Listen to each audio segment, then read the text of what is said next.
Македонските политичари се познати по тоа дека не си стојат на зборот, но во 2018 година навистина имаше многу изјави во кои тие рекоа, па порекоа. Името, уставот, амнестијата, референдумот, за сето ова, за нив зборот не беше збор.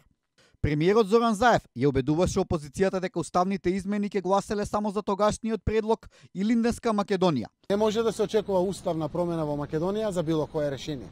Затоа прифативме ние уставна промена, заради тоа што е решение кое што не понишут. Но само по неколку месеци тој најави дека со колегата Ципрас договориле ново име – Република Северна Македонија. Почитувани мои сограѓани, имаме историско, вековно решение. Решавајќи го спорот меѓу Република Грција и Република Македонија, градиме пријателство меѓу двете земји и двата народи.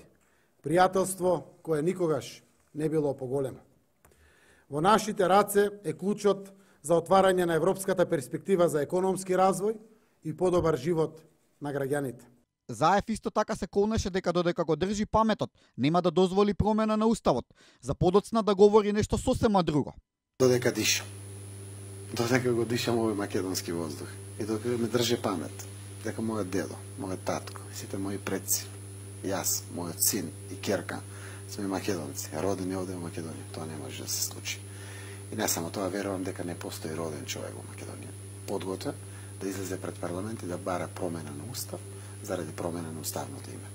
Премиерот исто така пред претениците беше убеден дека датумот за почеток на преговорите со Европската унија е загарантиран и дека сите треба да се радуваме, но испадна дека не е баш така.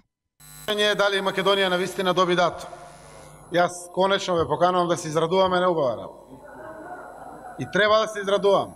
Македонија доби датум за почеток на преговори јуни 2019 година.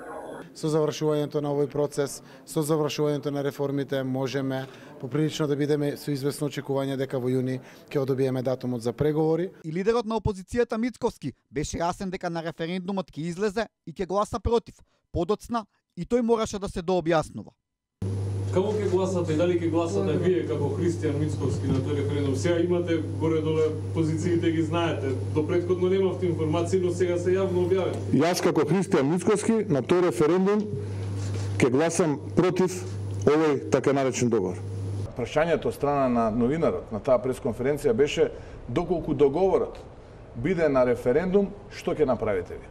И јас тогаш реков, ќе излезам и ќе гласам против, што всушност му го кажав тогаш и на Зоран Заев, но и на мнозинството парламентарно за време на таа лидерска средба во клубот на пратеници, дека ако нашето прашање, кое што гласеше, вашиот став за договорот подпишан од страна на МНР Димитров и МНР Коцијас, тогаш и тогаш таму и таму, за и против, го прифатите со едно значење, без да биде повеќе значно да го поврзувате неприродно со атрибути кои што нема потреба да ги поврзувате, бидејќи во Македонија е јасно дека граѓаните се изјаснуваат за членство во Европската унија и НАТО и тука нема никаква дилема. Едно од најактуелните прашања во 2018 година беше амнестијата.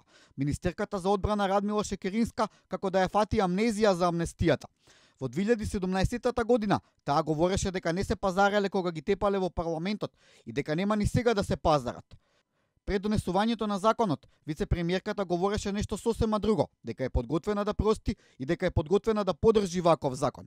Нема да им дозволиме на оние кои што имаат една единствена цел, пак да седнат на маса за да не уценуваат со амнестија, нив нема да им дозволиме да ја уценуваат Македонија.